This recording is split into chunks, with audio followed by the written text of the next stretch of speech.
श्रीदेवी उवाच देवदेव महादेव त्रिकालज्ञ महेश्वर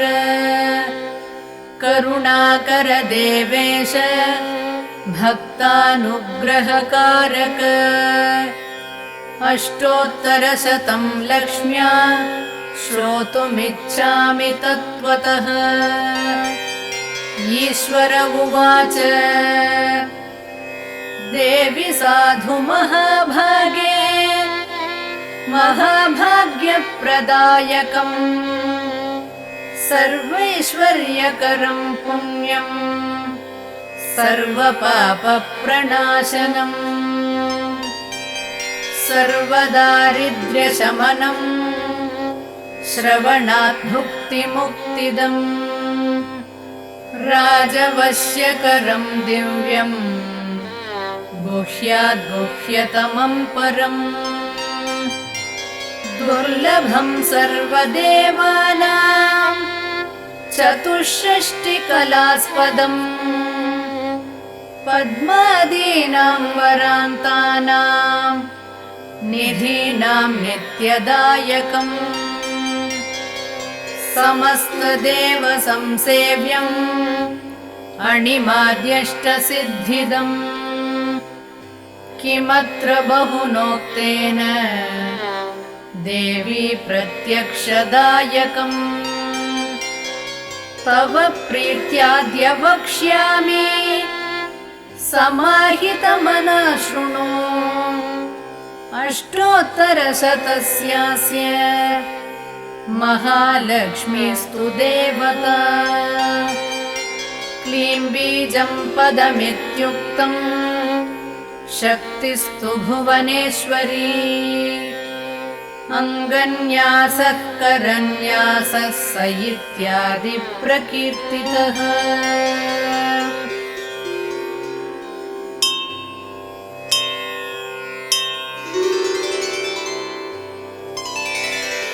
ध्यानम्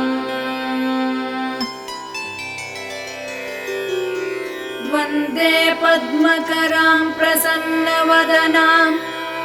सौभाग्यदां भाग्यदां हस्ताभ्यामभयप्रदां मणिगणैः नानाविधैर्भूषितां भक्ताभीष्टफलप्रदां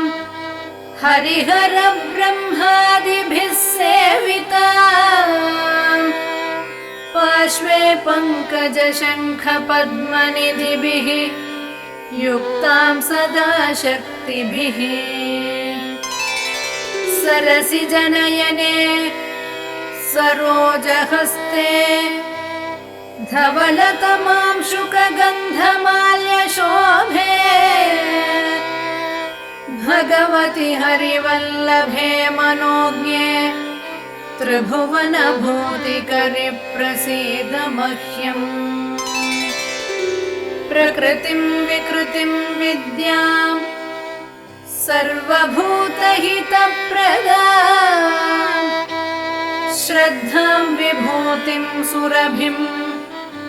नमामि परमात्मिकाम्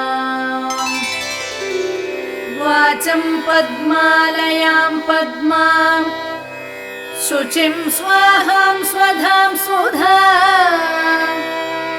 धन्यां हिरण्मयीं लक्ष्मीं नित्यपुष्टां विभावरीम् अदितिं च दितिं दीप्तां वसुधां वसुधारिणीं नमामि कमलां कान्तां कामां क्षीरोदसम्भवाम् अनुग्रहपरां बुद्धिम्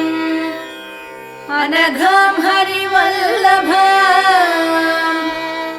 अशोकाम् अमृतां दीप्तां लोकशोकविनाशिनी नमामि धर्मनिलयां करुणां लोकमातरम् पद्मप्रियां पद्महस्तां पद्माक्षीं पद्मसुन्दरीं पद्मोद्भवां पद्ममुखीं पद्मनाभप्रियां रमां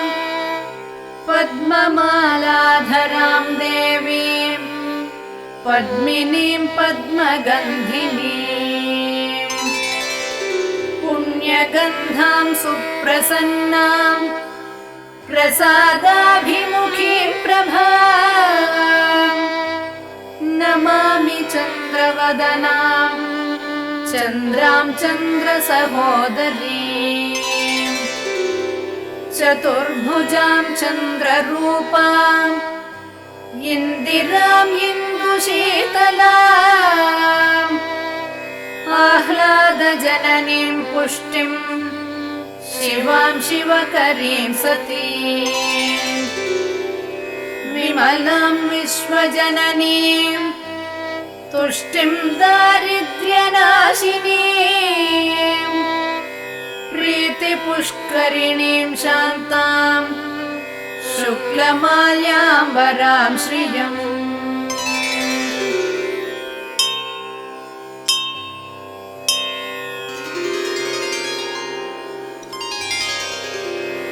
भास्करीं बिल्वनिलयां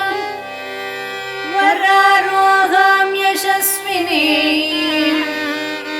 वसुन्धरामुदाराङ्गां हरिणीं हेममालिनीं धनधान्यकरीं सिद्धिं स्त्रैणसौम्यां शुभप्रदां नृपवेश्मगतानन्दां वरलक्ष्मीं वसुप्रदां शुभां हिरण्यप्राकारां समुद्रतनयां जयां नमामि मङ्गलां देवीं विष्णुवक्षस्थलस्थिताम् विष्णुपत्नीं प्रसन्नाक्षीं नारायणसमाश्रितां दारिद्र्यध्वंसिनीं देवीं सर्वोपद्रववारिणीं नवदुर्गां महाकाळीं ब्रह्म विष्णु शिवात्मिकां त्रिकालज्ञानसम्पन्नां नमामि भुवनेश्वरीं लक्ष्मीं क्षीरसमुद्रराजतनयां श्रीरङ्गधामेश्वरीं दासीभूतसमस्तदेववनितां लोकैकदीपाङ्कुराम् श्रीमन्मन्दकटाक्षलब्धविभव ब्रह्मेन्द्रगङ्गाधराम् त्वां त्रैलोक्यकुटुम्बिनीं सरसिजां वन्दे मुकुन्दप्रियाम् मातर्नमामि कमले कमलायताक्षी श्रीविष्णुहृत्कमलवासिनि विश्वमातः क्षीरोदजे कमलकोमलगर्भगौरी लक्ष्मी प्रसीद सततं नमतां शरण्ये त्रिकालं यो जपेत् विद्वान् षण्मासं विजितेन्द्रियः दारिद्र्यध्वंसनं कृत्वा सर्वमाप्नोति यत्नतः देवी नाम सहस्रेषु पुण्यम् अष्टोत्तरं शतम् येन श्रियमवाप्नोति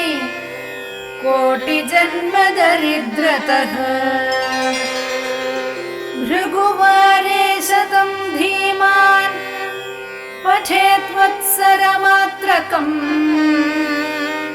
अष्टैश्वर्यमवाप्नोति कुबेर इव भूतले दारिद्र्यमोचनं नाम स्तोत्रमम्बा परं शतम् येन श्रियमवाप्नोति कोटिजन्म दरिद्रतः भुक्त्वा तु विपुलान् भोगान् अस्या सायुज्यमवाप्नुयात् प्रातः काले पठेन्नित्यं सर्वदुःखोपशान्तये पठंस्तु चिन्तये देवीं सर्वाभरणभूषिताम्